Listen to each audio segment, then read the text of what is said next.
The internet has a strange economy. It runs on attention. People have discovered that making fun of others is a reliable way to get that attention. They build entire careers on it. They post a video mocking someone's appearance. Or they write a tweet making a harsh joke about a stranger's mistake. Suddenly, the likes and shares pour in. It feels like a victory. More followers mean more influence. More influence can mean more money. It's a simple, tempting formula for modern fame, turning cruelty into a commodity that can be bought and sold in the marketplace of online engagement.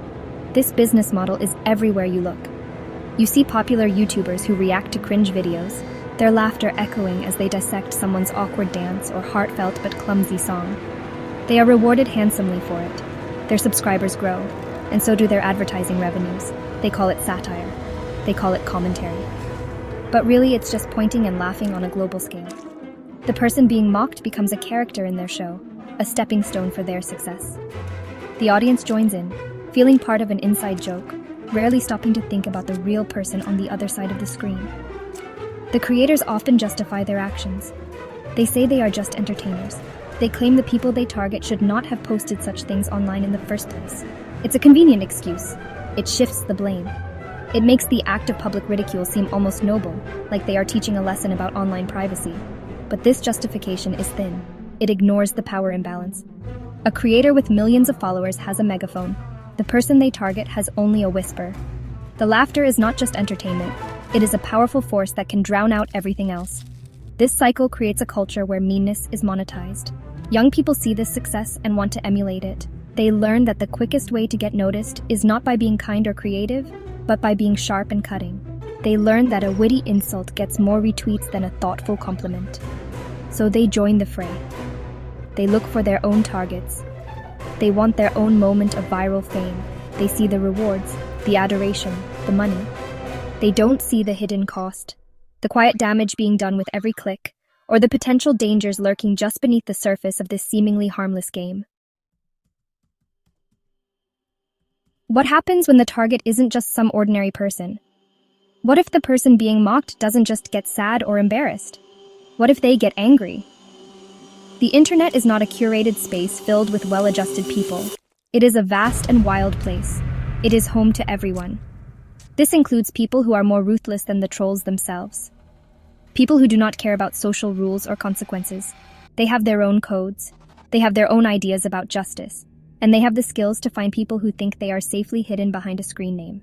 Imagine a troll who has built a following by making fun of others. One day they pick a new target. It's an anonymous account with a strange profile picture. The troll unleashes their usual brand of humor. They mock the person's posts, their grammar, their opinions. The troll's followers love it. They pile on. It feels like just another day at the office. But this time is different. The target doesn't go silent. They don't delete their account. Instead, they respond. Their response is not witty or funny. It is cold. It is threatening. It is a promise of what is to come. Suddenly, the power dynamic shifts entirely. The hunter becomes the hunted. The anonymous target might be someone with a deep knowledge of cybersecurity. They might be part of a community that delights in retribution. They can trace an IP address. They can find a real name, a home address, a place of work. The troll's personal information, once private, is suddenly plastered all over the internet for everyone to see. This is called doxing. It is a terrifying experience. The digital world that once felt like a playground now feels like a prison, with unseen eyes watching every move. The consequences escalate from there. It's not just about online shame anymore. It's about real-world fear. The troll starts receiving harassing phone calls at all hours. Their family members are contacted.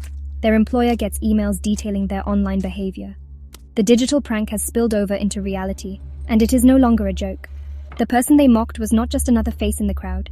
They were someone with more resources, fewer morals, and a much greater capacity for cruelty. The troll has poked the wrong bear, and now the bear is wide awake and very, very angry. Many people feel brave online. They believe their screen name is a shield. This feeling of anonymity is a powerful illusion. It makes them say things they would never say to someone's face. They forget that behind every profile, every comment, and every avatar, there is a real, unpredictable human being. You can't see their facial expressions. You can't hear the tone of their voice. You have no idea about their life, their mental state, or their personal history. You are essentially shouting into a void, But the void can, and sometimes does, shout back with alarming force.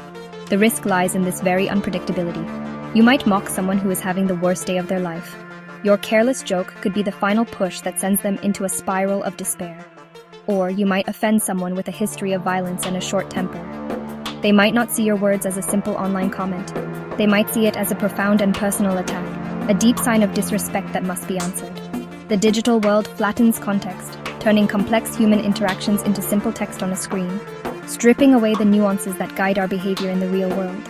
This lack of information is what makes online interactions so dangerous. In person, we rely on countless social cues. We assess situations constantly. We see if someone is becoming agitated. We notice if they seem unstable. We can de-escalate a situation with a calm voice or a reassuring gesture. Online, all of that is gone. There are no warning signs. You're interacting with a complete unknown. You don't know if you're teasing a good-natured friend or provoking a dangerous stranger who has nothing left to lose and a desire to make others feel their pain. So, the shield of anonymity is really a blindfold. It doesn't just hide you from others, it hides others from you. It encourages a reckless kind of bravery, a willingness to engage in conflicts without any understanding of the opponent. People hurl insults like stones in the dark, never knowing what they might hit. They assume the person on the other end is just like them, sitting safely behind a keyboard. But that is a gamble, and the stakes are higher than most people realize. The internet is not a video game. There are no extra lives. The people are real, and their reactions can have very real consequences. The lesson here is a simple one, yet it is often ignored in the heat of an online moment. Think before you post. Think about the words you are choosing. Think about the person you are targeting. Try to imagine them as a complete human being, with a family, a job, and feelings. Is the potential for a few likes or a brief moment of online fame worth the potential for causing genuine harm? Is it worth the risk of inviting unforeseen and terrible consequences into your own life? The temporary thrill of a successful online jab is fleeting, but the damage it can cause, to others and to yourself, can last a lifetime. We need to cultivate a greater sense of responsibility for our digital actions. It's easy to get caught up in the mob mentality of the internet, where outrage spreads like wildfire and cruelty is cheered on by a crowd of anonymous faces. It's tempting to join in, to add your own witty insult to the pile. But every comment adds fuel to the fire. Every share amplifies the harm. We must remember that our online spaces are communities, and healthy communities are built on respect, not ridicule. The choice to be kind or to be cruel is one we make with every post, every comment, and every click. The internet's memory is long. What you post today can follow you for years. A thoughtless joke made for a small audience can be screenshotted and resurface when you least expect it. In a job interview, in a new relationship, in a moment when you are most vulnerable. The digital footprint we leave behind is a permanent record of our character. Do you want your record to be filled with moments of casual cruelty? Or do you want it to reflect a person who chose to engage with the world, both online and off, with a basic level of empathy and caution? Ultimately, the dark side of online pranks is a reflection of a simple truth. Actions have consequences. This is true on the playground, and it is true on the internet. The digital world may feel like a fantasy land, but it is deeply connected to our real lives.